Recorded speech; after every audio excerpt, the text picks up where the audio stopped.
नमस्कार मित्रांनो, आपल्या सर्वांच्या लाडक्या आणि विघ्नहर्ता श्री गणेशाची कृपा आपल्यावर सदैव राहो.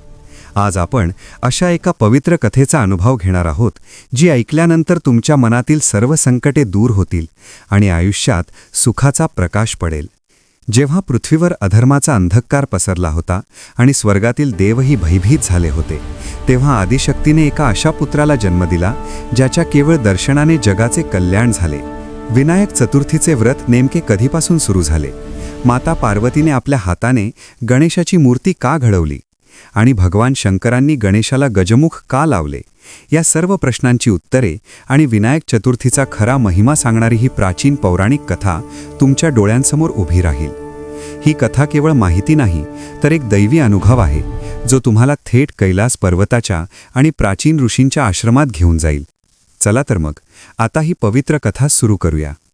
मित्रांनो, अशाच प्रकारे आपल्या हिंदू धर्मातील गूढ आणि पवित्र पौराणिक कथा ऐकण्यासाठी धार्मिक मराठी चॅनलला नक्की सबस्क्राईब करा. जर तुम्ही गणपती बाप्पाचे खरे भक्त असाल तर या व्हिडिओला आत्ताच लाईक करा आणि कमेंटमध्ये गणपती बाप्पा मोरया लिहायला विसरू नका. तुमच्या एका कमेंटने आम्हाला अधिक प्रेरणा मिळते. प्राचीन काळातील ही गोष्ट आहे, जेव्हा पृथ्वीवर चराचर सृष्टी नुकतीच आकार घेत होती आणि निसर्गाचे सौंदर्य आपल्या परमोच्च शिखरावर होते.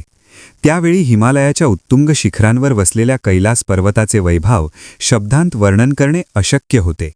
तिथे चहूबाजूंना बर्फाच्या शुभ्र चादरी पसरलेल्या होत्या आणि स्वर्गीय शांतता नांदत होती. या पवित्र भूमीवर भगवान शिव आणि माता पार्वती निवास करत असत. एकदा कैलास पर्वतावर गंधर्वांचे गायन सुरू होते आणि सर्व ऋषीमुनी तपस्येत लीन होते. त्याचवेळी माता पार्वतीच्या मनात एक विचार आला की आपल्या निवासाचे रक्षण करण्यासाठी आणि आपल्या आज्ञेचे पालन करण्यासाठी असा एक रक्षक असावा, जो केवळ आपल्याशीच एकनिष्ठ असेल. भगवान शिव जेव्हा ध्यानासाठी बाहेर जात असत, तेव्हा माता पार्वतीला एकाकीपणा जाणवत असे आणि त्यांना आपल्या वैयक्तिक कक्षाचे रक्षण करण्यासाठी कोणाची तरी गरज भासत असे. एके दिवशी माता पार्वतीने स्नानासाठी जाण्यापूर्वी आपल्या शरीरावरील चंदनाचा उटणा एकत्र केला आणि त्यापासून एका सुंदर बालकाची मूर्ती घडवली. ती मूर्ती इतकी सजीव आणि तेजस्वी दिसत होती की प्रत्यक्ष निसर्गही त्या बालकाच्या रूपावर मोहित झाला. माता पार्वतीने आपल्या दैवी शक्तीने त्या मूर्तीमध्ये प्राण फुंकले आणि अचानक तो मातीचा पुतळा एका जिवंत बालकामध्ये रूपांतरित झाला. तो बालक अत्यंत देखणा, बुद्धिमान आणि तेजस्वी दिसत होता. त्याच्या डोळ्यांमध्ये ब्रह्मांड सामावले होते आणि त्याच्या स्मितहास्यात जगाचे सुख होते. माता पार्वतीने त्याला प्रेमाने जवळ घेतले आणि म्हटले की बाळा, आजपासून तू माझा पुत्र आहेस आणि या क्षणापासून तू माझ्या या निवासाचा रक्षक आहेस. मी जेव्हा स्नानासाठी आत जाईन तेव्हा अगदी कोणालाही आत येऊ देऊ नकोस. हा तुझा धर्म आहे आणि हेच तुझे कर्तव्य आहे. त्या बालकाने आपल्या मातेच्या चरणांना स्पर्श केला आणि अत्यंत नम्रतेने सांगितले की माते, तू चिंता करू नकोस. तुझ्या आज्ञेचे पालन करणे हेच माझे परम कर्तव्य आहे. जोपर्यंत माझ्या शरीरात प्राण आहेत तोपर्यंत तुझ्या अनुमतीशिवाय कोणीही या उंबरठ्याच्या आत पाऊल ठेवू शकणार नाही. माता पार्वती समाधानाने आत गेली आणि तो छोटा बालक हातात दंड घेऊन दारावर पहारा देऊ लागला. त्याच्या चेहऱ्यावर एक वेगळाच आत्मविश्वास आणि तेज झळकत होते. त्याला माहीत नव्हते की पुढे काय होणार आहे, पण आपल्या मातेसाठी काहीतरी करण्याची ओढ त्याच्या मनात होती. तो बालक तिथे स्थिर उभा राहिला आणि निसर्गातील पक्षी, प्राणीसुद्धा त्या बालकाच्या तेजाकडे पाहून थक्क झाले. कैलास पर्वताचे वातावरण आता बदलू लागले होते, कारण तिथे एका अशा शक्तीचा जन्म झाला होता, जी भविष्यात संपूर्ण जगाचे विघ्न हरण करणार होती. तो बालक म्हणजे साक्षात गणेशाचे रूप होते, पण अजून जगाला त्यांची ओळख पटायची होती. तो वेळ दुपारची होती. सूर्याची किरणे बर्फावर पडून चमकत होती आणि त्याचवेळी दूरवरून भगवान शिव आपल्या गणांसह परत येत होते. शिवाच्या आगमनाने संपूर्ण कैलास दुमदुमून गेले होते, पण दाराशी उभ्या असलेल्या त्या बालकाला मात्र याची पुष्टशी कल्पनाही नव्हती की समोरून येणारी व्यक्ती साक्षात देवधिदेव महादेव आहेत. भगवान शिव जेव्हा आपल्या गणासह कैलास पर्वताच्या मुख्य प्रवेशद्वाराजवळ पोहोचले, तेव्हा त्यांचे तेजस्वी रूप पाहून संपूर्ण सृष्टी नतमस्तक होत होती. परंतु माता पार्वतीच्या महालाच्या दारावर उभा असलेला तो छोटा बालक मात्र अजिबात विचलित झाला नाही. त्याच्या मनात केवळ मातेची आज्ञा शिरसावंदे होती.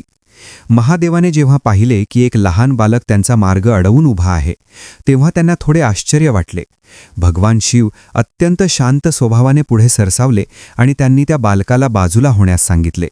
परंतु त्या बालकाने आपला दंड पुढे केला आणि अत्यंत खंबीर आवाजात म्हणाला की हे तपस्वी, आपण कोण आहात हे मला माहीत नाही, परंतु माझ्या मातेने मला आज्ञा दिली आहे की तिच्या अनुमतीशिवाय कोणीही आत प्रवेश करू शकत नाही. जोपर्यंत माझी माता स्वतः बाहेर येऊन आपल्याला परवानगी देत नाही तोपर्यंत आपण येथून एक पाऊलही पुढे टाकू शकत नाही. बालकाचे हे धाडसी शब्द ऐकून भगवान शिवांच्या गणांमध्ये कुजबूज सुरू झाली. नंदीला आपल्या आराध्य देवाचा हा अपमान सहन झाला नाही. तो पुढे आला आणि गर्जना करत म्हणाला की अरे बालका, तुला माहीत आहे का तू कोणाशी बोलत आहेस? हे साक्षात त्रैलोक्याचे स्वामी देवदिदेव महादेव आहेत. त्यांच्यासाठी या विश्वात कोणतेही द्वार बंद नसते. तू बाजूला हो, अन्यथा तुला याचे गंभीर परिणाम भोगावे लागतील. परंतु तो बालक तसूभरही मागे हटला नाही. त्याने नंदीच्या डोळ्यात डोळे घालून सांगितले की माझ्यासाठी माझी माता हीच सर्वोच्च आहे आणि तिची आज्ञा पाळणे हेच माझे परम कर्तव्य आहे. मग समोर साक्षात ईश्वर का असेना, मी माझा धर्म सोडणार नाही. बालकाचा हा निश्चय पाहून भगवान शिव सुरुवातीला थोडे स्मितहास्य करू लागले. त्यांना वाटले की हे बालसहज चापल्य आहे. त्यांनी पुन्हा एकदा प्रेमाने समजावण्याचा प्रयत्न केला की बाळ, मी या घराचा स्वामी आहे आणि पार्वती माझी अर्धांगिनी आहे. तिला भेटण्यासाठी मला कोणाच्याही परवानगीची गरज नाही. तू आता बाजूला हो आणि आम्हाला आत जाऊ दे. परंतु त्या बालकाने अतिशय विनम्रतेने पण ठामपणे उत्तर दिले की जर आपण या घराचे स्वामी आहात तर आपण आपल्या पत्नीच्या गोपनीयतेचा सन्मान करायला हवा. जेव्हा एखादी स्त्री स्नानासाठी गेली असते तेव्हा तिची अनुमती घेतल्याशिवाय आत जाणे हे कोणत्याही मर्यादेत बसत नाही. बालकाचे हे तत्वज्ञान ऐकून भगवान शिव क्षणभर थक्क झाले.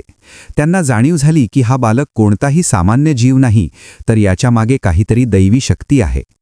तरीही शिवाची प्रतिष्ठा आणि विश्वाचा नियम राखण्यासाठी त्यांनी आपल्या गणांना आदेश दिला की या बालकाला प्रेमाने बाजूला करा, याच्यावर शस्त्र उचलू नका, कारण हा लहान मुलगा आहे. गणांनी बालकाला घेरले आणि त्याला तिथून हटवण्याचा प्रयत्न केला. परंतु त्या बालकाने आपल्या दंडाने अशा प्रकारे प्रहार केले की सर्व गण मागे फेकले गेले. नंदी, भृंगी आणि इतर सर्व वीर बालकाच्या पराक्रमासमोर हतबल झाले. त्या बालकामध्ये अद्भुत शक्ती संचारली होती. जणू काही आदिशक्तीने त्याला आपले सर्व सामर्थ्य प्रदान केले होते. कैलास पर्वताच्या त्या पवित्र भूमीवर आता युद्धाचे वातावरण निर्माण झाले होते.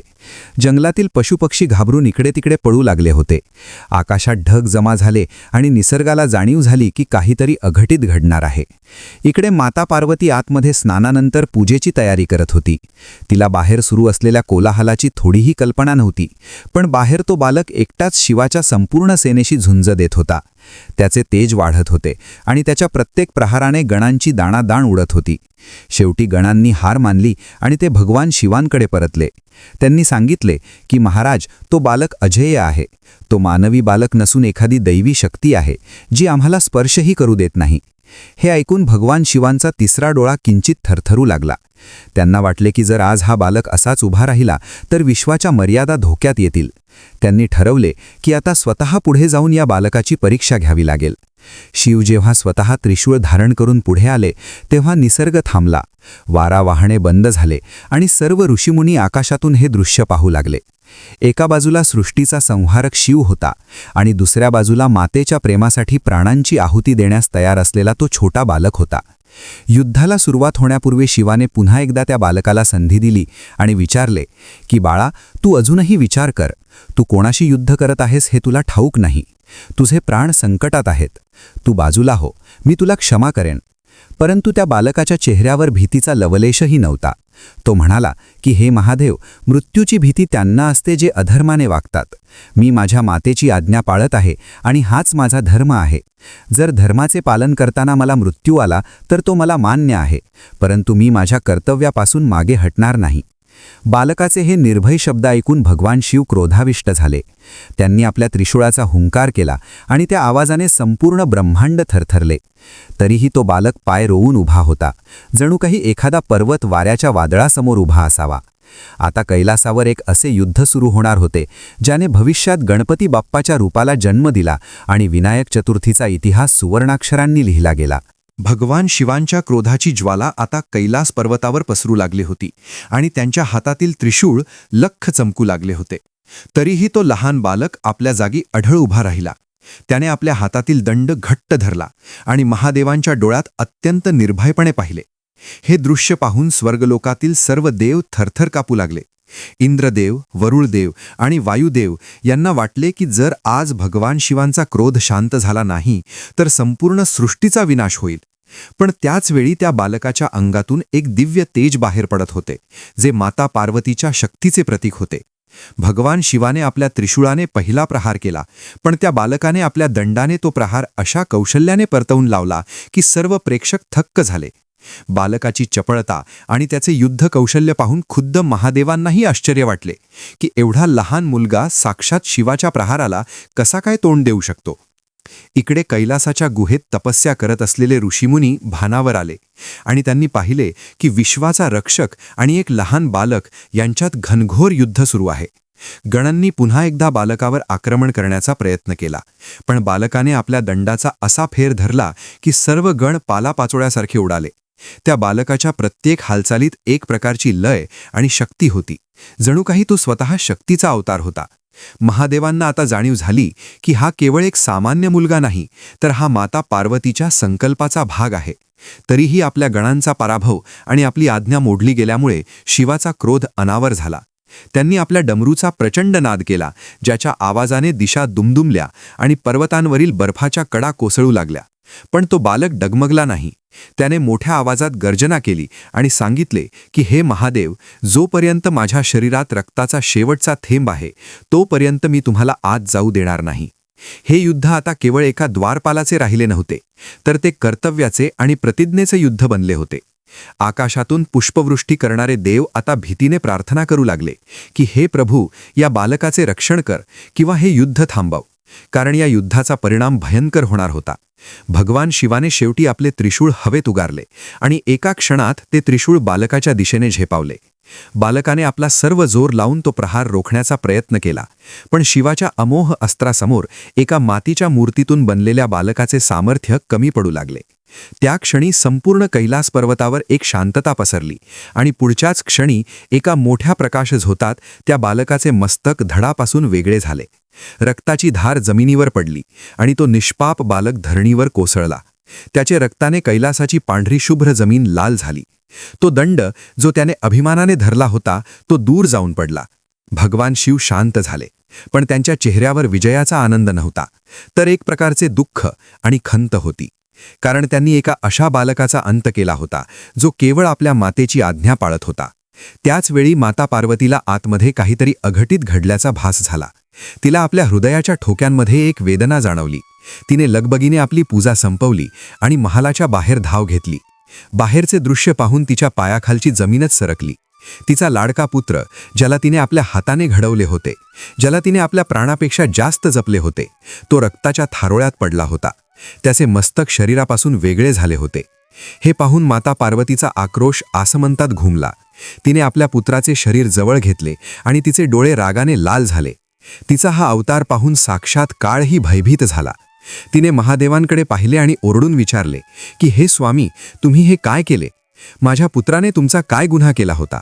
त्याने केवळ आपल्या मातेची आज्ञा पाळली होती आणि त्यासाठी तुम्ही त्याची हत्या केली. हा न्याय आहे की अन्याय? माता पार्वतीचा क्रोध आता जगाचा विनाश करण्यास तयार झाला होता. तिने आपली सर्व शक्ती गोळा केली आणि आदिशक्तीचे रूप धारण केले. तिच्या शरीरातून अग्नीच्या ज्वाळा बाहेर पडू लागल्या. तिने घोषित केले की जर माझा पुत्र जिवंत झाला नाही तर मी या संपूर्ण सृष्टीचा नाश करेन. मी हा स्वर्ग, हा कैलास आणि ही सर्व देवसृष्टी भस्म करून टाकेन. पृथ्वीवर प्रलय येण्याची चिन्हे दिसू लागली. समुद्र खवळले आणि पर्वत हादरू लागले. सर्व देव ब्रह्मदेवांकडे धावले आणि त्यांनी विनवणी केली की सृष्टीला वाचवा, अन्यथा माता पार्वतीचा क्रोध सर्व काही संपवून टाकेल. भगवान शिवसुद्धा आता काळजीत पडले, कारण त्यांना कळून चुकले होते की त्यांनी माता पार्वतीच्या ममतेचा अपमान केला आहे. हा पेच सोडवण्यासाठी आता केवळ एकच मार्ग उरला होता, तो म्हणजे त्या बालकाला पुन्हा जिवंत करणे. पण ज्याचे मस्तक कापले गेले आहे त्याला पुन्हा कसे जोडायचे, हा मोठा प्रश्न होता. संपूर्ण सृष्टी आता एका महाविनाशाच्या उंबरठ्यावर उभी होती आणि माता पार्वतीचा रुद्रावतार शांत करणे कोणालाही शक्य नव्हते. केवळ एका चमत्काराची गरज होती, जो या कथेला एक नवीन वळण देणार होता आणि ज्यातून गणपती बाप्पाचे ते रूप साकार होणार होते जे आपण आज पाहतो. भगवान शिवांच्या आज्ञेनुसार गणांनी उत्तर दिशेला प्रयाण केले आणि संपूर्ण सृष्टीच्या नजरा आता त्या दिशेकडे लागल्या होत्या की गणांना पहिले कोणते मस्तक मिळते, कारण त्या मस्तकावरच त्या बालकाचे आणि संपूर्ण जगाचे भवितव्य अवलंबून होते. गणांनी घनदाट जंगले पार केली, पर्वतांच्या दऱ्याखोऱ्यातून शोध घेतला आणि शेवटी त्यांना एका विशाल नदीच्या काठी एक हत्तीणी आणि तिचे नुकतेच जन्मलेले पिल्लू दिसले. ते हत्तीचे पिल्लू अत्यंत तेजस्वी आणि शांत स्वरूपाचे होते. त्याची माता बाजूलाच उभी होती. पण नियतीचा खेळ असा होता की त्या पिल्लाचे तोंड उत्तर दिशेला होते. गणांनी तत्काळ त्या हत्तीच्या पिल्लाचे मस्तक धडापासून वेगळे केले आणि ते घेऊन धावतच कैलास पर्वताकडे निघाले. इकडे कैलासावर माता पार्वतीचा क्रोध अद्याप शांत झाला नव्हता. ती आपल्या पुत्राच्या देहाकडे पाहून अश्रू ढाळत होती आणि तिच्या प्रत्येक अश्रूसोबत पृथ्वीवर कुठे ना कुठे भूकंप होत होते. जेव्हा गण ते हत्तीचे मस्तक घेऊन महादेवांसमोर हजर झाले तेव्हा सर्वांनी सुटकेचा निश्वास सोडला. भगवान शिवांनी आपल्या दैवी शक्तीचा वापर करून ते गजमुख त्या बालकाच्या धडाला जोडले. त्यांनी आपल्या कमंडलोतील पवित्र जल त्या देहावर शिंपडले आणि महामृत्युंजय मंत्राचा घोष केला.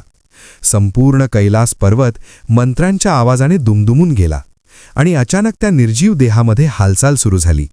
त्या बालकाने आपले डोळे उघडले, पण आता त्याचे स्वरूप पूर्णपणे बदलले होते. त्याच्या धडावर आता एका हत्तीचे मस्तक होते, ज्याला लांब सोंड, मोठी कान आणि चमकते डोळे होते. हे दृश्य पाहून माता पार्वती क्षणभर स्तब्ध झाली. पण जसा त्या बालकाने माता म्हणून आवाज दिला तसा पार्वतीचा सर्व राग विरघळून गेला. तिने धावत जाऊन त्या बालकाला आपल्या उराशी कवटाळले. तिला आता त्या रूपाचा मोह पडला होता, कारण तिच्या पुत्राला नवीन जीवन मिळाले होते. भगवान शिवांनी त्या बालकाचे नाव गजानन ठेवले आणि त्याला आशीर्वाद दिला की तू केवळ पार्वतीचा पुत्र नाहीस, तर तू संपूर्ण जगाचा तारणहार असशील. तुझे हे नवीन रूप ज्ञानाचे आणि बुद्धीचे प्रतीक मानले जाईल. ज्याप्रमाणे हत्तीचा मार्ग कोणीही रोखू शकत नाही, त्याचप्रमाणे तुझ्या मार्गात येणारे कोणतेही संकट टिकणार नाही. शिवाने घोषित केले की आजपासून तू माझ्या सर्व गणांचा अधिपती असशील आणि म्हणूनच तुला गणपती या नावाने ओळखले जाईल. सर्व देवांनी आकाशातून पुष्पवृष्टी केली आणि दुंदुभी वाजवू लागले. गजाननाच्या रूपाने सृष्टीला एक असा देव मिळाला होता जो संकटात सापडलेल्या भक्तांना मार्ग दाखवणारा होता. माता पार्वतीने आपल्या पुत्राला मांडीवर बसवले आणि त्याला विविध पक्वान्ने भरवली. त्या दिवशी कैलासावर मोठा उत्सव साजरा झाला. ऋषीमुनींनी गणेशाची स्तुती केली आणि त्याला विद्येची देवता म्हणून पूजले. महादेवाने पुढे सांगितले की कोणताही शुभ कार्य करण्यापूर्वी तुझी पूजा करणे अनिवार्य असेल. जो व्यक्ती तुझी पूजा केल्याशिवाय कोणत्याही कार्याचा आरंभ करेल त्याला यश मिळणार नाही, परंतु तुझा आशीर्वाद घेणाऱ्याचे प्रत्येक कार्य निर्विघ्नपणे पार पडेल. अशा प्रकारे गणपतीचे हे अलौकिक रूप अस्तित्वात आले, ज्यामध्ये मानवी शरीर आणि हत्तीचे मस्तक यांचा मेळ होता. हे रूप बुद्धी आणि शक्तीचे अद्भुत मिश्रण होते. बप्पाच्या सोंडेमध्ये जगाचे सर्व ज्ञान सामावलेले होते आणि त्यांच्या मोठ्या कानांनी ते जगातील प्रत्येक भक्ताची प्रार्थना ऐकण्यास समर्थ झाले होते. विनायक चतुर्थीचा हा सर्वात महत्त्वाचा क्षण होता, जेव्हा एका सामान्य बालकाचे रूपांतर देवांच्या देवामध्ये झाले. माता पार्वती आता पूर्णपणे प्रसन्न होती. तिने शिवाला विनंती केली की माझ्या पुत्राला असे वरदान द्या की पृथ्वीवरील सर्व मानव त्याची मनोभावे भक्ती करतील. शिवाने स्मितहास्य केले आणि सांगितले की हे देवी, हा तुझा पुत्र भविष्यात प्रत्येक घराघरात पूजला जाईल. भाद्रपद महिन्याच्या चतुर्थीला जो कोणी याचे व्रत करेल त्याच्या सर्व मनोकामना पूर्ण होतील आणि त्याला कधीही दुःख शिवरणार नाही. हा दिवस विनायक चतुर्थी म्हणून अजरामर होईल. असे सांगून शिवाने गजाननाला आपल्या जवळ बोलावले आणि त्याला स्वतःचे अस्त्र आणि शक्ती प्रदान केल्या. गणेशाने आपल्या वडिलांच्या चरणांना स्पर्श केला आणि अशा प्रकारे कैलासावर एका नवीन युगाची सुरुवात झाली, जिथे विघ्नहर्ता गणेशाचे राज्य सुरू झाले होते. हे रूप पाहून गंधर्व गाऊ लागले आणि अप्सरा नृत्य करू लागल्या. संपूर्ण ब्रह्मांड आता आनंदाने न्हाऊन निघाले होते, कारण त्यांना त्यांचा लाडका बप्पा मिळाला होता, ज्याच्या दर्शनानेच मनातील सर्व भीती निघून जात होती. कैलास पर्वतावर आनंदाचे भरते आले होते आणि गजाननाच्या गजमुख रूपाने सर्वांनाच मंत्रमुग्ध केले होते. पण आता देवांसमोर एक नवीन पेच निर्माण झाला होता की देवांचा सेनापती आणि अग्रपूजेचा मान कुणाला द्यावा, कारण कार्तिकेयसुद्धा महादेवांचा अत्यंत पराक्रमी पुत्र होता आणि त्याने अनेक असुरांचा नाश केला होता. कार्तिकेयाचे वाहन मयूर होते, तर गजाननाचे वाहन एक छोटासा मूषक होता. कार्तिकेयाला वाटले की मी वेगाने संपूर्ण ब्रह्मांडाची प्रदक्षिणा करू शकतो, मग हा मान मलाच मिळायला हवा. भगवान शिवांनी यावर एक तोडगा काढण्याचे ठरवले आणि दोन्ही पुत्रांना आपल्यासमोर बोलावले. महादेवांनी घोषित केले की तुमच्या दोघांपैकी जो कोणी सर्वात आधी या संपूर्ण ब्रह्मांडाची प्रदक्षिणा करून पुन्हा कैलासावर येईल, त्यालाच प्रथम पूजेचा मान दिला जाईल आणि तोच देवांचा सेनापती होईल. ही घोषणा ऐकताच कार्तिकेय क्षणाचाही विलंब न करता आपल्या मोरावर स्वार झाला आणि वाऱ्याच्या वेगाने आकाशात झेपावला. त्याने ठरवले की मी आपल्या वेगाने संपूर्ण पृथ्वी, पर्वत, समुद्र आणि नक्षत्रांची प्रदक्षिणा करून विजय मिळवेन. कार्तिकेय अत्यंत वेगाने नवनवीन प्रदेश पार करत होता आणि त्याला खात्री होती की गजानन आपल्या छोट्या उंदराच्या मदतीने कधीच जिंकू शकणार नाही. इकडे कैलासावर गजानन अगदी शांतपणे उभा होता. त्याच्या चेहऱ्यावर कसलीही धावपळ किंवा भीती नव्हती. त्याने आपल्या सोंडेने माता पार्वती आणि भगवान शिवांच्या चरणांना स्पर्श केला आणि थोडा वेळ विचार केला. त्याने पाहिले की कार्तिकेय तर खूप दूर निघून गेला आहे. गजाननाच्या कुशाग्र बुद्धीने त्याला एक मार्ग सुचवला. त्याने जाणले की हे संपूर्ण ब्रह्मांड ज्यांच्यापासून निर्माण झाले आहे आणि ज्यांच्यामध्ये सामावलेले आहे ते म्हणजे त्याचे मातापिता आहेत. त्याच्यासाठी माता पार्वती हीच पृथ्वी आहे आणि पिता महादेव हेच आकाश आहेत. गजाननाने अत्यंत भक्तिभावाने आपल्या मातापित्याला एका आसनावर बसण्याची विनंती केली. शिव आणि पार्वती विस्मयाने पाहू लागले की गजानन काय करणार आहे. गजाननाने आपल्या मातापित्यांभोवती प्रदक्षिणा घालण्यास सुरुवात केली. त्याने अत्यंत श्रद्धेने पहिली प्रदक्षिणा पूर्ण केली आणि चरणांवर डोके ठेवले. मग दुसरी आणि त्यानंतर तिसरी, अशा प्रकारे त्याने 7 प्रदक्षिणा पूर्ण केल्या. जेव्हा त्याने आपले हात जोडले तेव्हा त्याच्या डोळ्यात अथांग प्रेम आणि भक्ती होती. भगवान शिवांनी विचारले की बाळा, तू ब्रह्मांडाची प्रदक्षिणा करण्यासाठी का गेला नाहीस? गजानन अत्यंत नम्रपणे म्हणाला की हे पिता आणि हे माते, एका पुत्रासाठी त्याच्या मातापित्यापेक्षा मोठे ब्रह्मांड या जगात दुसरे कोणतेही नाही. तुमच्या चरणांशीच सर्व तीर्थे आणि सर्व जग सामावलेले आहे. मी जर तुमची प्रदक्षिणा केली तर ती संपूर्ण ब्रह्मांडाची प्रदक्षिणा करण्यापेक्षाही मोठी आणि पवित्र आहे. गजाननाचे हे उत्तर ऐकून भगवान शिव आणि माता पार्वती अत्यंत प्रसन्न झाले. त्यांना आपल्या पुत्राच्या बुद्धीचे आणि संस्कारांचे कौतुक वाटले. त्याचवेळी कार्तिकेय संपूर्ण ब्रह्मांड फिरून धापा टाकत कैलासावर परतला. त्याने पाहिले की गजानन तर आधीच तिथे उभा आहे आणि त्याला विजयाचा आशीर्वाद मिळत आहे. कार्तिकेयाला आपली चूक उमजली आणि त्याने मान्य केले की शारीरिक वेगापेक्षा बुद्धीची आणि भक्तीची ताकद मोठी असते. भगवान शिवांनी गजाननाच्या मस्तकावर हात ठेवला आणि त्याला विनायक हे नाव दिले, ज्याचा अर्थ आहे सर्वांचा नायक किंवा नेता. शिवाने आशीर्वाद दिला की तू तुझ्या बुद्धीने सर्वांना जिंकले आहेस, म्हणून आजपासून कोणत्याही यज्ञाच्या आधी, कोणत्याही विवाहाच्या वेळी आणि कोणत्याही नवीन कार्याची सुरुवात करताना तुझी पूजा प्रथम केली जाईल. जो तुझी पूजा करणार नाही त्याचे कार्यात अडथळे येतील, पण जो तुझी भक्ती करेल त्याचे मार्ग सोपे होतील. अशा प्रकारे गजानन हा प्रथम पूज्य देव बनला. सर्व ऋषीमुनींनी गजाननाच्या नावाने जयघोष केला आणि संपूर्ण आकाश गणपती बाप्पा मोरया या नादाने दुमदुमले. हे दृश्य पाहून गंधर्वांनी वाद्ये वाजवली आणि अप्सरांनी नृत्य केले.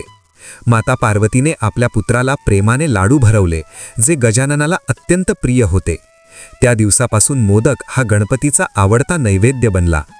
गजाननाचे हे रूप भक्तांसाठी आशेचा किरण ठरले, कारण त्याने शिकवले की भक्ती आणि बुद्धीचा योग्य वापर केल्यास कोणतेही अशक्य कार्य शक्य होऊ शकते. विनायक चतुर्थीच्या या कथेने जगाला एक मोठा संदेश दिला की आईवडिलांची सेवा हीच सर्वात मोठी ईश्वरी सेवा आहे. कैलासाचा हा उत्सव केवळ देवांपुरता मर्यादित राहिला नाही, तर पृथ्वीवरील मानवांनीही हा उत्सव साजरा करण्यास सुरुवात केली आणि चतुर्थीच्या या पवित्र तिथीला विनायक चतुर्थी म्हणून ओळखले जाऊ लागले. ही कथा ऐकताना भक्तांच्या मनात श्रद्धेचा पूर येतो आणि त्यांना जाणीव होते की बाप्पा आपले सदैव सोबत आहे. गजाननाचा विजय आणि त्याचा प्रथम पूज्य म्हणून झालेला सन्मान पाहून संपूर्ण कैलास पर्वत एका दिव्य ऊर्जेने भरून गेला होता. परंतु याच काळात पृथ्वीवर एक मोठे संकट आकाराला येत होते. मत्सरासूर नावाच्या एका अत्यंत शक्तिशाली असुराने कठोर तपस्या करून भगवान शिवांकडून वरदान मिळवले होते की त्याला जगातील कोणतीही ओळखीची शक्ती किंवा शस्त्र मारू शकणार नाही. या वरदानाच्या अहंकारात त्याने ऋषीमुनींचे आश्रम उद्ध्वस्त करण्यास सुरुवात केली होती. त्याने पवित्र नद्यांचे पाणी अडवले आणि यज्ञयागांत अडथळे निर्माण केले. सर्व ऋषी भयभीत होऊन अरण्यात लपून बसले होते. मत्सरासुराने स्वर्गावरही आक्रमण केले आणि इंद्रासह सर्व देवांना तिथून पळवून लावले.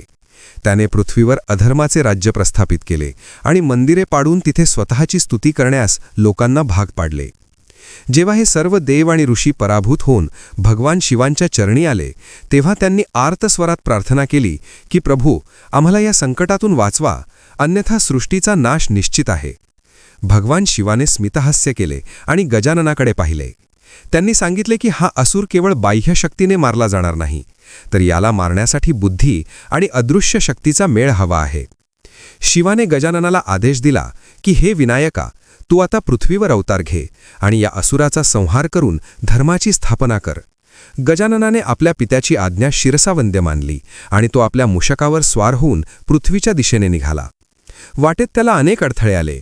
मत्सरासुराने आपल्या मायावी शक्तीने अग्नीचे लोळ आणि पाण्याचे लोंढे पाठवले, पण गजाननाने आपल्या सोंडेने ते सर्व संकट गिळून टाकले. गजानन जेव्हा पृथ्वीवर पोहोचला, तेव्हा त्याने पाहिले की लोक भुकेने आणि भयाने व्याकुळ झाले आहेत. त्याने प्रथम एका घनदाट अरण्यात आपला तळ ठोकला, जिथे महान ऋषींचे आश्रम होते. गजाननाच्या आगमनाने अरण्यातील सुकलेली झाडे पुन्हा हिरवीगार झाली आणि नद्यांना पाणी आले. ऋषींनी जेव्हा पाहिले की एक गजमुख बालक आपल्या रक्षणासाठी आले आहे, तेव्हा त्यांनी गजाननाची षोडशोपचार पूजा केली.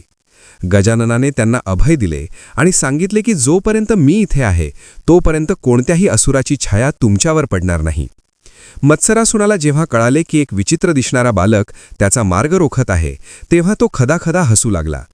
त्याला वाटले की ज्याने देवांना हरवले, त्याला हा छोटा बालक काय रोखणार. त्याने आपले प्रचंड सैन्य पाठवले, ज्यामध्ये अनेक मायावी राक्षस होते. पण गजाननाने आपल्या एका दंतप्रहाराने आणि सोंडेच्या फटकाऱ्याने त्या संपूर्ण सैन्याचा विनाश केला. राक्षसांचे रक्त जमिनीवर सांडले आणि त्यांच्या किंकाळ्यांनी दाही दिशा थरथरल्या. मत्सरासुर आता स्वतः क्रोधाने लाल होऊन रणांगणात उतरला. त्याने आपली गदा फिरवत गजाननावर हल्ला केला. पण गजाननाने आपल्या बुद्धीचा वापर करून मत्सरासुराच्या मनात असलेल्या मत्सर आणि क्रोधालाच शस्त्र बनवले. त्याने असुराला असे काही प्रश्न विचारले, ज्याने त्याची बुद्धी चक्रावून गेली. गजाननाने त्याला सांगितले की हे असुरा, तुझ्या शरीराचा अभिमान बाळगत आहेस, ते एक दिवस मातीत मिसळणार आहे आणि तुझे वरदान केवळ बाह्यरूपासाठी आहे, पण मी निराकार शक्तीचा अंश आहे. गजाननाच्या या शब्दांनी असुराचे मनोबल खचू लागले आणि त्याच क्षणी गजाननाने आपले पाश आणि अंकुश बाहेर काढले. त्याने मत्सरासुराला आपल्या पाशात घट्ट बांधले आणि त्याला जाणीव करून दिली की शक्तीपेक्षा भक्ती मोठी असते. असुराचा अहंकार गळून पडला आणि त्याने गजाननाच्या चरणी लोटांगण घातले. गजाननाने त्याला मारण्याऐवजी त्याच्यातील आसुरी वृत्तीचा नाश केला आणि त्याला आपल्या सेवेत घेतले. यामुळे पृथ्वीवर पुन्हा एकदा शांतता प्रस्थापित झाली. ऋषीमुनींनी गजाननावर फुलांचा वर्षाव केला आणि विघ्नहर्ता या नावाने त्याचा जयघोष केला. हे पाहून माता पार्वती आणि महादेव अत्यंत संतुष्ट झाले. त्यांनी पाहिले की त्यांच्या पुत्राने केवळ युद्ध करून नाही, तर ज्ञानाने जगाचा उद्धार केला आहे. या आठवणीची मोंद आणि गजाननाप्रती कृतज्ञता व्यक्त करण्यासाठी लोकांनी दरवर्षी भाद्रपद चतुर्थीला मोठ्या उत्साहात उत्सव साजरा करण्याचे ठरवले, जो आज विनायक चतुर्थी म्हणून ओळखला जातो. या कथेचा प्रत्येक शब्द मानवाच्या मनात भक्ती जागृत करतो आणि शिकवतो की जेव्हा संकटे चहूबाजूंनी घेरतात, तेव्हा केवळ बाप्पाचं नामस्मरणच आपल्याला त्यातून बाहेर काढू शकते. अशा प्रकारे गजाननाने पृथ्वीवरील पहिले मोठे विघ्न दूर केले आणि तो खऱ्या अर्थाने विघ्नहर्ता ठरला. मत्सरासुराचा गर्व हरण केल्यानंतर आणि पृथ्वीवर शांतता प्रस्थापित केल्यानंतर गजाननाचा महिमा त्रैलोक्यात पसरला होता. परंतु नियतीला गणेशाच्या संयमाची आणि बुद्धीची आणखी एक परीक्षा घ्यायची होती. एकदा कैलास पर्वतावर भगवान शिव आणि माता पार्वती अत्यंत गूढ विषयावर चर्चा करत होते. त्याचवेळी चंद्रदेव आपल्या सुवर्ण रथातून आकाशात संचार करत होते. चंद्रदेवाला आपल्या सौंदर्याचा आणि प्रकाशाचा खूप गर्व होता. त्यांना वाटले की संपूर्ण सृष्टीत माझ्यासारखा देखणा आणि तेजस्वी दुसरा कोणीही नाही. जेव्हा त्यांची नजर गजाननावर पडली, जे आपल्या मूषकावर स्वार होऊन संथ गतीने जात होते, तेव्हा चंद्रदेवाला हसू आवरले नाही. त्यांनी गजाननाच्या रूपाची चेष्टा करण्यास सुरुवात केली. चंद्रदेव उपहासाने म्हणाले की पहा, या बालकाचे पोट किती मोठे आहे, याचे मस्तक हत्तीचे आहे आणि हा एका छोट्याशा उंदरावर बसून प्रवास करत आहे. याच्यापेक्षा विद्रूप रूप दुसरे कोणते असू शकते? चंद्रदेवाचे हे अहंकारी शब्द ऐकून गजानन शांत राहिले. पण माता पार्वतीला आपल्या पुत्राचा हा अपमान सहन झाला नाही. तिने चंद्रदेवाला शाप देण्याचे ठरवले. परंतु गजाननाने तिला थांबवले आणि स्वतः चंद्रदेवासमोर उभे राहिले. गजाननाने सांगितले की हे चंद्रदेव, तुला तुझ्या रूपाचा अभिमान आहे, पण हे रूप तुला ईश्वराने दिले आहे आणि तू त्याचा वापर दुसऱ्याची थट्टा करण्यासाठी करत आहेस. जो आपल्या सौंदर्यावर अहंकार करतो त्याचा नाश निश्चित असतो. परंतु चंद्रदेव आपल्या मस्तीत होते. त्यांनी गजाननाकडे दुर्लक्ष केले. तेव्हा गजाननाने आपला प्रभाव दाखवण्यास सुरुवात केली. गजाननाने चंद्रदेवाला शाप दिला की हे चंद्रा, तुला तुझ्या प्रकाशाचा इतका गर्व आहे ना, तर आजपासून तुझा हा प्रकाश नष्ट होईल. जो कोणी भाद्रपद चतुर्थीच्या दिवशी तुझे दर्शन घेईल त्याच्यावर खोटा आळ येईल आणि त्याला समाजात अपमानाला सामोरे जावे लागेल. हा शाप मिळताच आकाशातील चंद्र काळा ठिक्कर पडला. त्याचा सर्व प्रकाश निघून गेला आणि संपूर्ण सृष्टीत अंधार पसरला. चंद्रदेवाला आता आपली चूक उमजली. त्यांना जाणवले की त्यांनी साक्षात विघ्नहर्त्याचा अपमान केला आहे. त्यांचा अहंकार क्षणात गळून पडला आणि ते गजाननाच्या चरणी येऊन रडू लागले.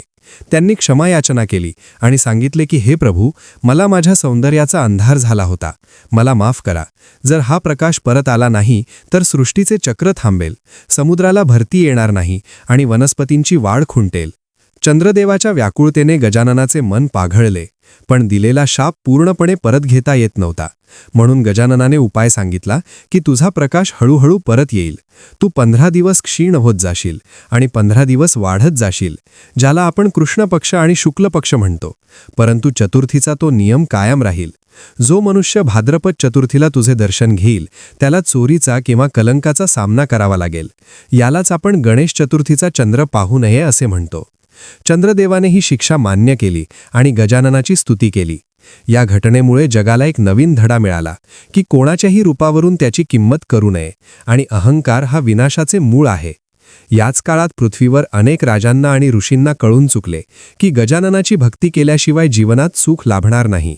म्हणून त्यांनी जंगलात, नद्यांच्या काठी आणि प्राचीन मंदिरांमध्ये विनायक चतुर्थीचे व्रत करण्यास सुरुवात केली. या व्रताचा विधी असा होता की मातीची सुंदर गणेश मूर्ती बनवून तिची प्रतिष्ठापना करायची, तिला दुर्वा आणि मोदक अर्पण करायचे आणि मनोभावे प्रार्थना करायची. गजाननाने भक्तांना वचन दिले की जो कोणी या दिवशी माझी भक्ती करेल त्याचे वर्षभरातील सर्व संकटे मी दूर करेन. आकाशातून देवसुद्धा आता पृथ्वीवरील हा उत्सव पाहण्यासाठी उत्सुक झाले होते. सर्वत्र ओम गम गणपतये नमः या मंत्राचा घोष होऊ लागला आणि प्रत्येक घराघरात चैतन्याचे वातावरण निर्माण झाले. गजाननाच्या या लीलेने केवळ चंद्राचा अहंकार नाही तर मानवाच्या मनातील अंधकारही दूर केला होता. ही कथा आजही आपल्याला आठवण करून देते की बाप्पाच्या सोंडेप्रमाणे आपले विचार विशाल असावेत आणि त्यांच्या कानांप्रमाणे आपण सर्वांचे ऐकून घ्यावे, पण अहंकार मात्र कधीही करू नये. अशा प्रकारे गजाननाने सृष्टीचा समतोल राखला आणि चतुर्थीची तिथी अधिक पवित्र बनवली.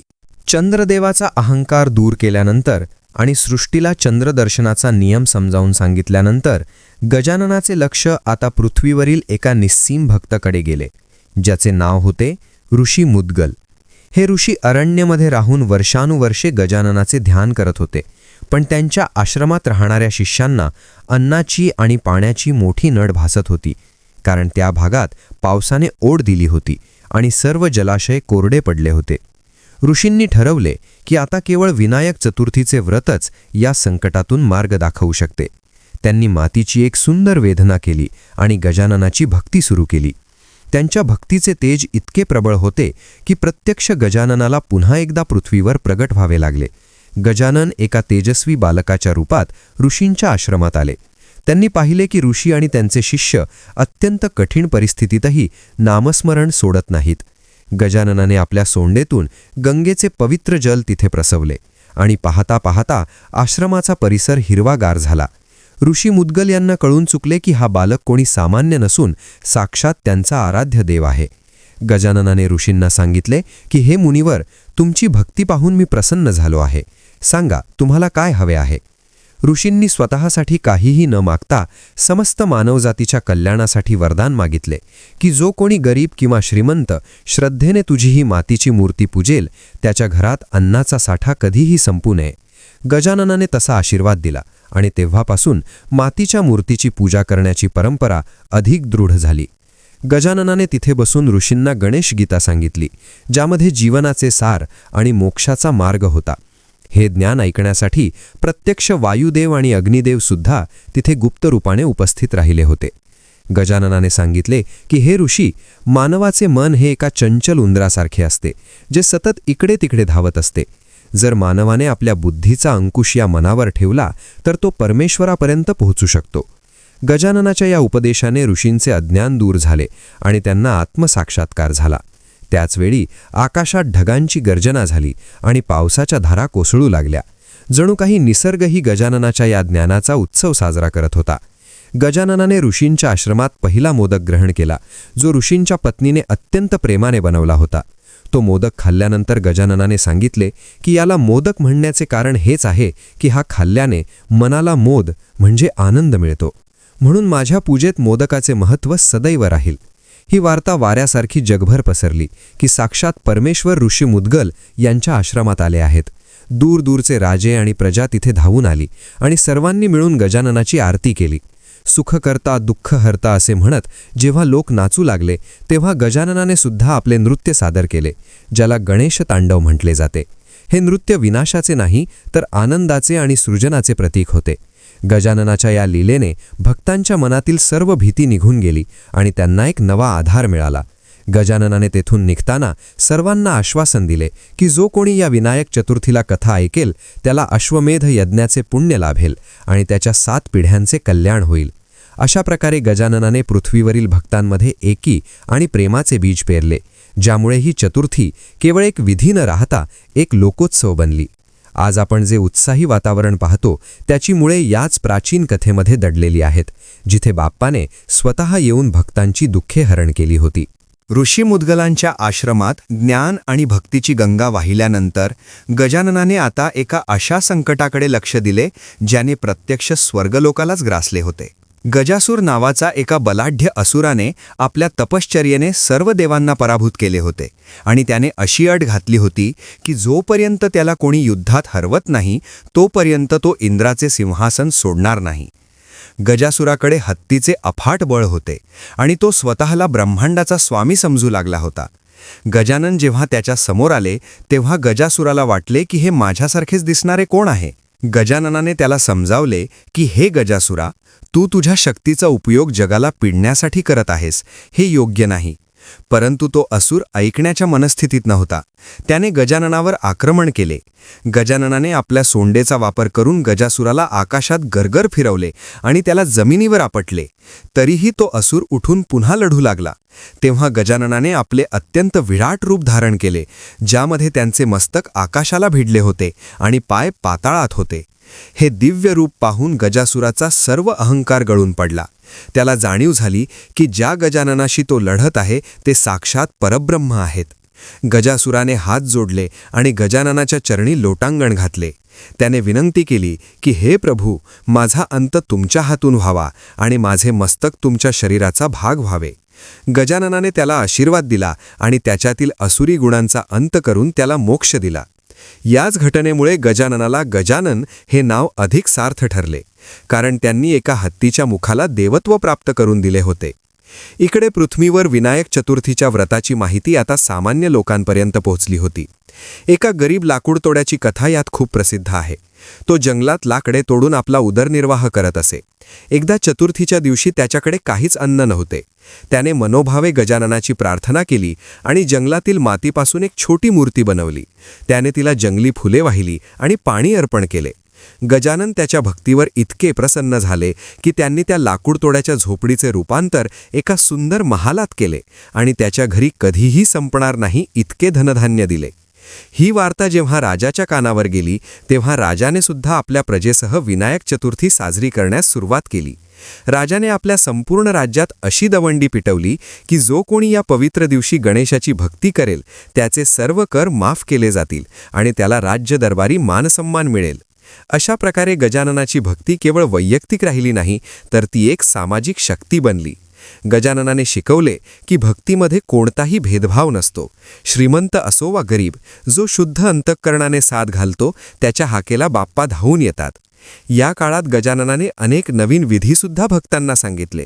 त्यांनी सांगितले की मला तांबड्या रंगाची फुले आणि विशेषतः जास्वंदाचे फूल अत्यंत प्रिय आहे, कारण तांबडा रंग हा ऊर्जेचे प्रतीक आहे. तसेच दुर्वांची जुडी अर्पण केल्याने शरीरातील ताप आणि मनातील संताप शांत होतो.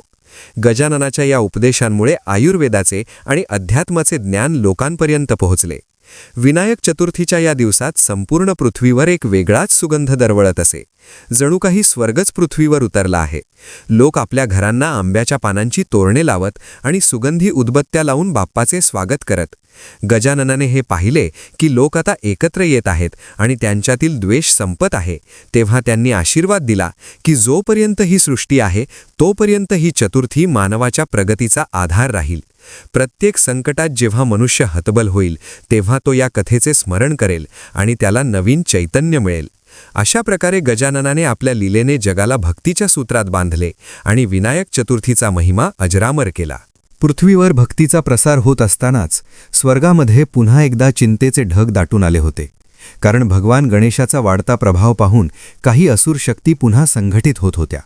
पण त्याचवेळी कैलास पर्वतावर एक अत्यंत कोमल आणि कौटुंबिक प्रसंग घडत होता. माता पार्वतीने गणेशाला जवळ बोलावले आणि सांगितले की बाळा, तू जगाची संकटे दूर केलीस, पण आता तुला भक्तांच्या मनातील अज्ञानाचा नाश करायचा आहे.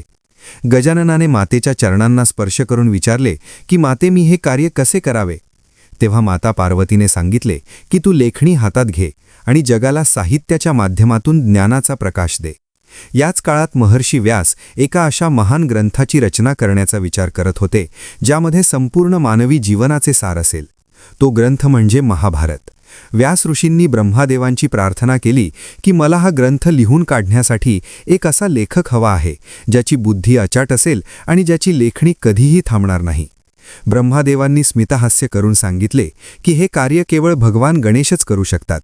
महर्षी व्यास कैलासावर आले आणि त्यांनी गणपतीला विनंती केली. गजाननाने एक अट ठेवली की मी हा ग्रंथ लिहीन खरा, पण माझी लेखणी एका क्षणासाठीही थांबता कामा नये. तुम्ही श्लोक सांगताना कोणताही खंड पाडता कामा नये. महर्षी व्यासांनी ही अट मान्य केली, पण त्यांनी आपली एक अट घातली की तुम्ही कोणताही श्लोक त्याचा अर्थ समजल्याशिवाय लिहायचा नाही. अशा प्रकारे जगातील सर्वात मोठ्या महाकाव्याच्या लेखनाला सुरुवात झाली. गजानन बसले आणि व्यास ऋषी श्लोक सांगू लागले. गजानन इतक्या वेगाने लिहित होते की प्रत्यक्ष सरस्वती देवीसुद्धा त्यांच्या बुद्धीचा वेग पाहून थक्क झाली. लिहिता लिहिता अचानक गजाननाची लेखणी तुटली. पण अट अशी होती की थांबायचे नाही. तेव्हा गजाननाने अजिबात विचार न करता आपला एक दात स्वतःच तोडला आणि त्या दाताचा वापर लेखणीसारखा करून पुन्हा लिहिण्यास सुरुवात केली. याच बलिदानामुळे गजाननाला एकदंत हे नाव प्राप्त झाले. या प्रसंगाने जगाला हा संदेश दिला की ज्ञानासाठी आणि जगाच्या कल्याणासाठी जर स्वतःच्या शरीराचा एखादा भाग किंवा सुख सोडावे लागले तर ते आनंदाने सोडावे. एकदंत गणेशाने आपल्या तुटलेल्या दाताने महाभारतातील प्रत्येक रहस्य आणि प्रत्येक नीती लिहून काढली. जेव्हा हा ग्रंथ पूर्ण झाला तेव्हा व्यास ऋषींनी गजाननाच्या चरणी लोटांगण घातले आणि सांगितले की तुमच्याशिवाय हे दिव्य कार्य पूर्ण होणे अशक्य होते. या काळात विनायक चतुर्थीचा दिवस जवळ आला होता आणि व्यासांनी प्रथम गणपतीची पूजा करून त्या ग्रंथाचे वाचन केले. गजाननाने आशीर्वाद दिला की जो कोणी या ग्रंथाचा अभ्यास करेल आणि विनायक चतुर्थीला माझे स्मरण करेल त्याला बुद्धीची कमतरता कधीही भासणार नाही. इकडे सामान्य लोकांमध्ये गजाननाचे एकदंत हे रूप अत्यंत लोकप्रिय झाले. लोक समजू लागले की आपला देव आपल्यासाठी किती कष्ट सोसतो. गजाननाच्या या त्यागाची कथा ऐकून लोकांच्या डोळ्यांतून आनंदाश्रू वाहू लागले. जंगलातील आदिवासींपासून ते राजवाड्यातील राजांपर्यंत सर्वांनी गणपतीला आपला मार्गदर्शक मानले. गजाननाने या काळात अनेक संतांना दर्शन दिले आणि त्यांना सांगितले की खरी भक्ती ही केवळ मूर्तीपूजेत नसून ती गरजूंच्या सेवेत आहे. त्यांनी शिकवले की ज्याप्रमाणे हत्ती आपल्या सोंडेने मोठे वृक्षही उपटून फेकतो आणि लहान सुईसुद्धा उचलतो, तशीच आपली बुद्धी संकटांना सामोरे जाण्यासाठी कठोर आणि सूक्ष्म गोष्टी समजून घेण्यासाठी कोमल असावी. गजाननाचे हे विचार ऐकून समाजात एक नवीन वैचारिक क्रांती झाली. लोक आपापसातील हेवेदावे विसरून चतुर्थीच्या दिवशी एकत्र येऊ लागले आणि एकमेकांना गूळ खोबऱ्याचा प्रसाद वाटू लागले. या प्रसादातून गोडवा आणि स्नेह वाढू लागला.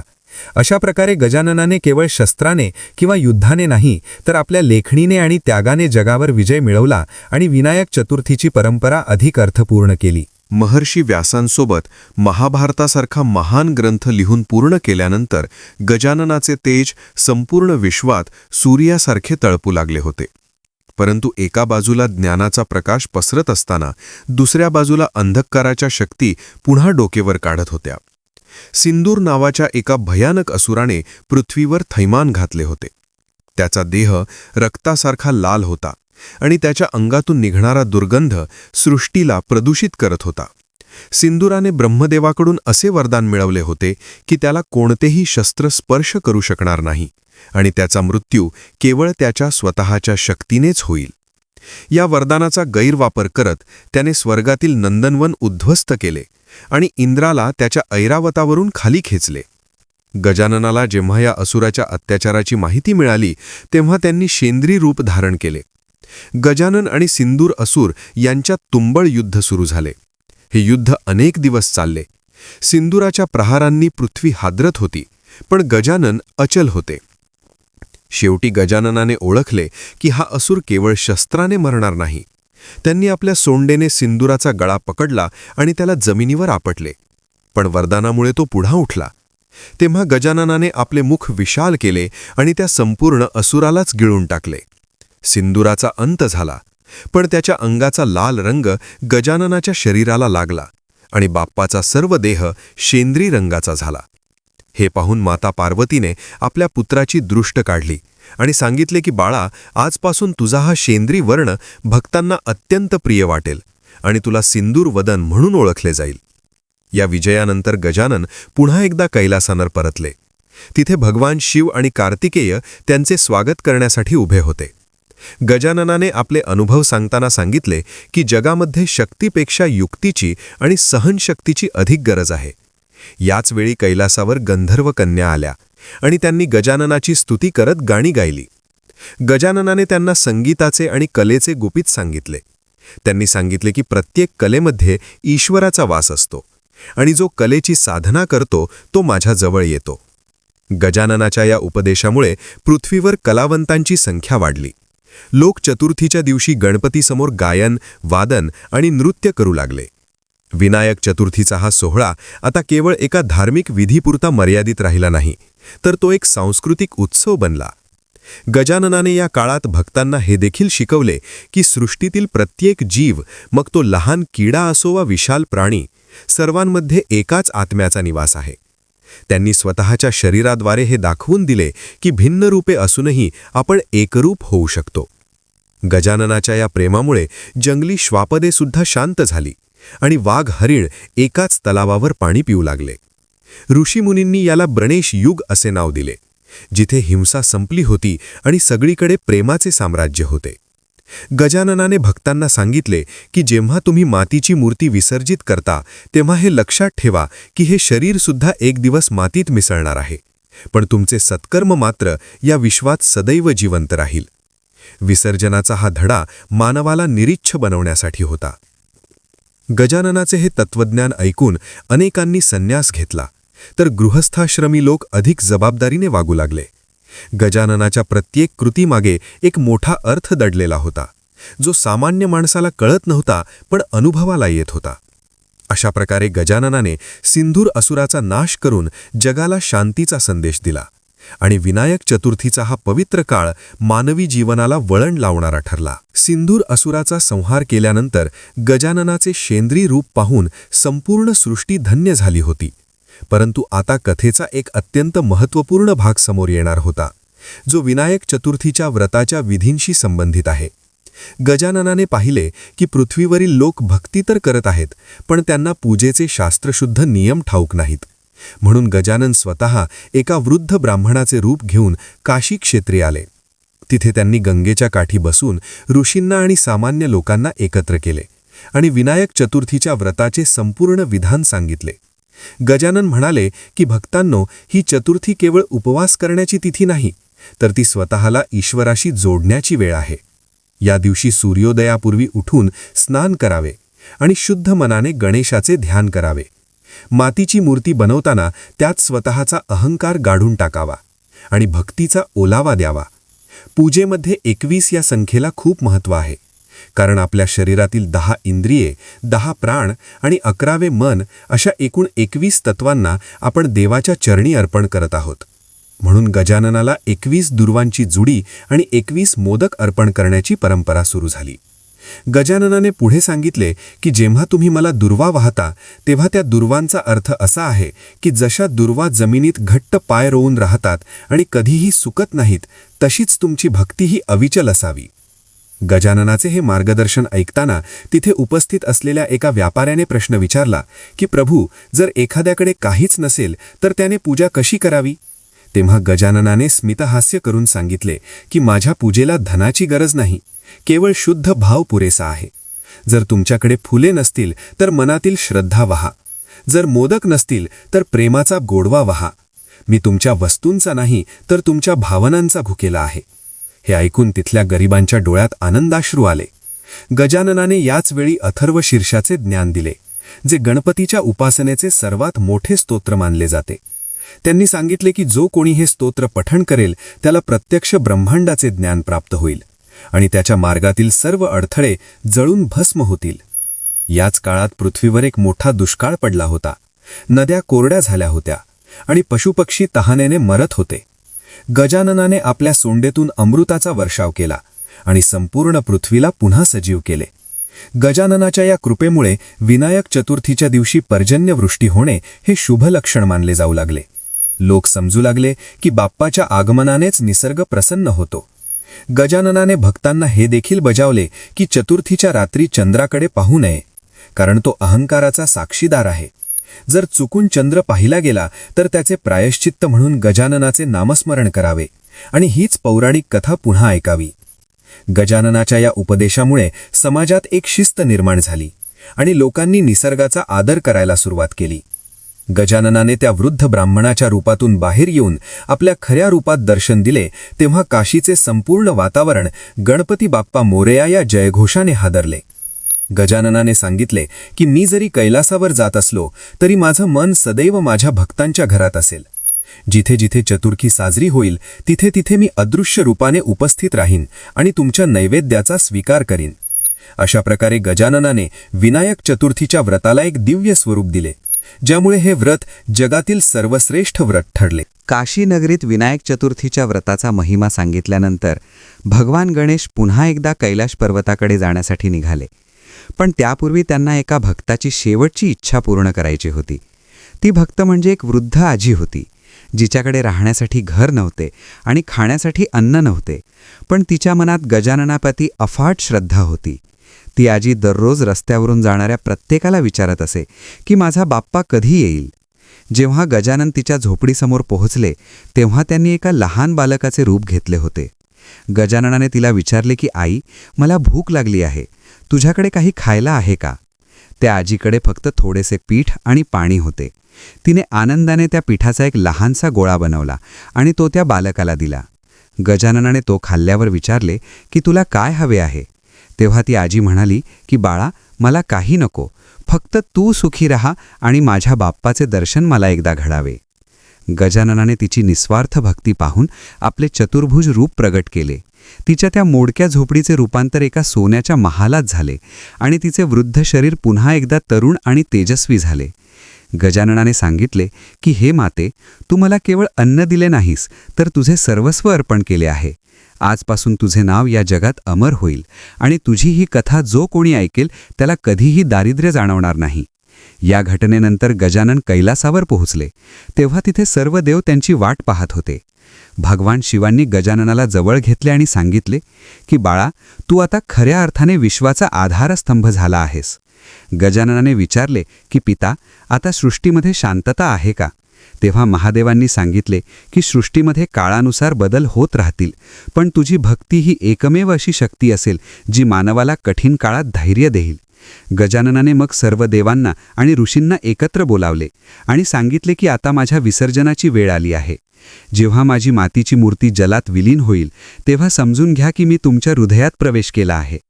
विसर्जन म्हणजे शेवट नाही, तर ती पुन्हा एकदा नवीन सुरुवातीची तयारी आहे. गजाननाच्या या शब्दांनी सर्वजण भावूक झाले. माता पार्वतीच्या डोळ्यांत पाणी आले. पण गजाननाने तिला समजावले की आई, मी कुठेही जाणार नाही. मी प्रत्येक वर्षाच्या चतुर्थीला पुन्हा तुझ्याकडे आणि माझ्या भक्तांकडे परत येईन. याच वेळी आकाशातून दिव्य नाद ऐकू आला आणि सर्व दिशांनी फुलांचा वर्षाव झाला. गजाननांनी आपल्या मूषकावर स्वार होऊन निरोप घेण्यास सुरुवात केली. पृथ्वीवरील भक्तांनी नदीकाठी आणि समुद्रावर गर्दी केली होती. गणपती बाप्पा मोरया, पुढच्या वर्षी लवकर या, असा जयघोष पहिल्यांदा याच वेळी करण्यात आला होता. गजाननाचे ते तेजस्वी रूप हळूहळू पाण्यात विलीन होऊ लागले, पण त्यांचे अस्तित्व मात्र सर्वत्र दरवळत राहिले. गजाननाने जाता जाता आशीर्वाद दिला की जो कोणी या विनायक चतुर्थीला कथा पूर्ण ऐकेल आणि इतरांना सांगेल, त्याच्या आयुष्यातील 7 जन्मार्जित पाप नष्ट होतील आणि त्याला मृत्यूनंतर माझ्या लोकात स्थान मिळेल.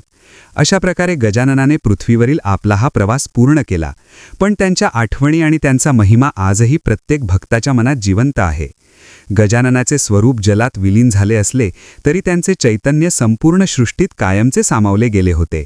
कैलास पर्वतावर परतल्यानंतर भगवान शिव आणि माता पार्वतीने गजाननाला आपल्या हृदयाशी लावले आणि त्यांना विनायक या पदावर कायमस्वरूपी प्रस्थापित केले. या अंतिम टप्प्यात गजाननाने सृष्टीला विनायक चतुर्थीच्या व्रताचे फलश्रुती सांगताना स्पष्ट केले की हे व्रत केवळ एक धार्मिक विधी नसून ते जीवनातील सर्व विघ्नांवर विजय मिळवण्याचे प्रभावी साधन आहे. गजानन म्हणाले की जो मनुष्य भाद्रपद शुद्ध चतुर्थीला पूर्ण श्रद्धेने माझे पूजन करेल आणि ही पौराणिक कथा श्रवण करेल, त्याला केवळ धनधान्यच नाही तर उत्तम आरोग्य आणि अक्षय कीर्ती प्राप्त होईल. या कथेचा प्रत्येक अध्याय मानवाच्या मनातील काम, क्रोध, लोभ आणि मोह या शत्रूंचा नाश करणारा आहे.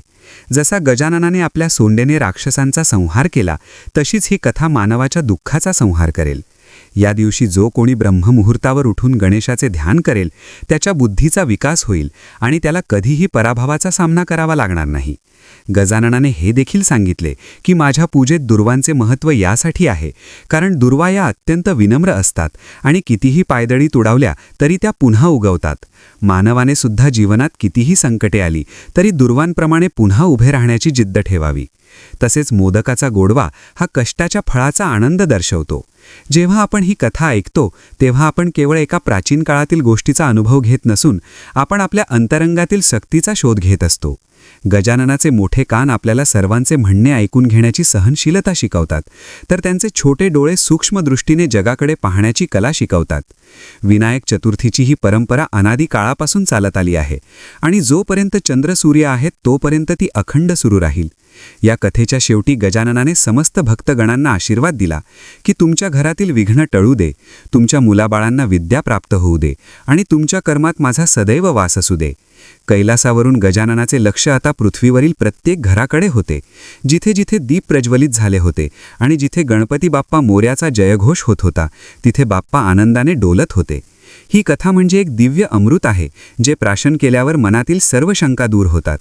ऋषीमुनींनी या कथेला विनायक महात्म्य असे नाव दिले आणि सांगितले की जो कोणी या कथेचे 15 टप्पे पूर्ण श्रद्धेने वाचेल किंवा ऐकेल, त्याला अश्वमेध यज्ञापेक्षाही कोटीपटीने अधिक पुण्य मिळेल. अशा प्रकारे विनायक चतुर्थीची ही पौराणिक कथा इथे पूर्ण झाली. जिथे मातीच्या एका पुतळ्यापासून सुरू झालेला प्रवास साक्षात विश्वाच्या नायकापर्यंत पोहोचला आणि आजही जेव्हा आपण बाप्पाला आपल्या घरी आणतो तेव्हा याच कथेतील तोच प्रेमळ, तोच तेजस्वी आणि तोच विघ्नहर्ता आपल्या समोर उभा राहतो. ही कथा सांगताना आणि ऐकताना मिळणारा आनंद हाच गजाननाचा खरा प्रसाद आहे आणि तो आपण सर्वांनी आपल्या हृदयात साठवून ठेवला पाहिजे. बाप्पाच्या कृपेने सर्वांचे कल्याण होवो आणि प्रत्येक चतुर्थीला आपल्या आयुष्यात सुखाचा नवा सूर्य उगवो. अशा रीतीने ही पवित्र पौराणिक कथा इथे पूर्ण झाली आहे. भक्तांनो, धार्मिक मराठी चॅनलला सबस्क्राईब करा आणि बेल आयकॉन दाबा. कथा आवडली तर लाईक करा आणि गणपती बाप्पा मोरया असा भक्तिभावाने कमेंट करा.